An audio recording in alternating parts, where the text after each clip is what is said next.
एक cup coffee जिसकी cost सिर्फ 15 से 20 रुपये होती है, कैफे में वही कॉफी 200 रुपये में बिकती है और फिर भी लोग लाइन लगा के खड़े रहते हैं। तो सवाल ये है, अगर मार्जिन इतना ज्यादा है तो 70% कैफेज 2 साल के अंदर बंद क्यों हो जाते हैं? आज हम पूरा बिजनेस मॉडल समझेंगे।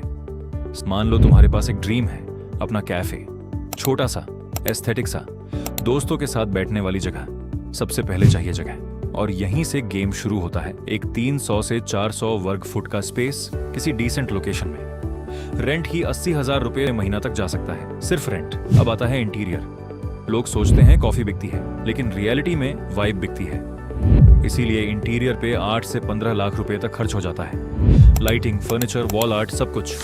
फिर आता है किचन सेटअप। कॉफी मशीन अकेला 3 लाख रुपए का आता है। Grinder, fridge, POS system, crockery, ये सब जोड़ो तो एक और 4 से 6 लाख रुपए ऐड हो जाता है। लाइसेंसेस भी चाहिए, एफएसएसएआई, जीएसटी, ट्रेड लाइसेंस, ये सब मिला के 15 से 25 लाख रुपए का टोटल सेटअप कॉस्ट बन जाता है। अब भी एक चीज बाकी है, स्टाफ, बरिस्टास, शेफ, वेटर्स, क्लीनर। हर महीने 1.5 से 2.5 लाख रुपए सिर्फ सैलरी में चला जाता है। तो बिजनेस स्टार्ट होने से पहले ही हर महीने का फिक्स्ड कॉस्ट 3 से 4 लाख रुपए बन चुका है। अब यहाँ एक ट्विस्ट है जो कोई नहीं बताता। कॉफी का रॉ मटेरियल कॉस्ट सिर्फ 15 से 20 रुपए होता है, बिकता है 150 से 250 रुपए में, यानी 85 से 90% मार्जिन। तो फिर लॉस कैसे होता है? क्योंकि कैफे कॉफी नहीं बेच रहा, कैफे सीट बेच रहा है। एक कस्टमर 2 घंटे वाईफाई पे बैठ के एक ही कॉफी ऑर्डर करता है। उस 2 घंटे का real cost, electricity, staff time, rent 300 से 400 रुपए तक हो जाता है। अब इसे कंपेयर करो स्टारबक्स जैसे ब्रांड से। स्टारबक्स खुद को कॉफी कंपनी नहीं कहता, वो खुद को थर्ड प्लेस कहता है। घर और ऑफिस के अलावा तीसरी जगह। मतलब वह स्पेस और एक्सपीरियंस बेच रहे हैं और कस्टमर खुशी खुशी पे करता है। लेकिन एक नया कैफे ओनर यह कैलकुलेशन नहीं करता, और यहीं से शुरू होती है असली problem.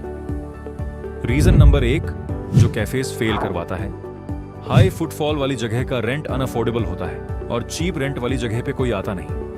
Reason number 2, table turnover slow होता है, लोग घंटों बैठते हैं, कम ऑर्डर करते हैं। रीजन नंबर 3, पूरा बजट इंटीरियर पे चला जाता है। अब सवाल ये है, तो जो कैफे सरवाइव करते हैं वह क्या अलग करते हैं? Number 1, all day food menu, breakfast से लेकर डिनर तक। Number 2, high margin add-ons, pastries, desserts, merchandise. Number 3, Swiggy और जोमेटो से एक्स्ट्रा डिलीवरी रेवेन्यू। यह सब कंबाइन करके ही एक कैफे एक्चुअली प्रॉफिटेबल बनता है, सिर्फ अच्छी कॉफी बनाने से नहीं। इसीलिए इंडस्ट्री में कहा जाता है, कैफे खोलना आसान है, कैफे चलाना मुश्किल। Bottom line, cafe coffee business नहीं है, ये रियल एस्टेट बिजनेस है जो कॉफी के थ्रू ऑपरेट होता है। तो अगली बार जब तुम 200 रुपए की कॉफी ऑर्डर करो, समझ लेना तुम कॉफी के लिए नहीं, उस सीट और उस 2 घंटे के एस्केप के लिए पे कर रहे हो। ऐसी hidden business stories, startup case studies और बिजनेस साइकोलॉजी वीडियोस के लिए बिजनेस अनफोल्डेड को सब्सक्राइब करना मत भूलना।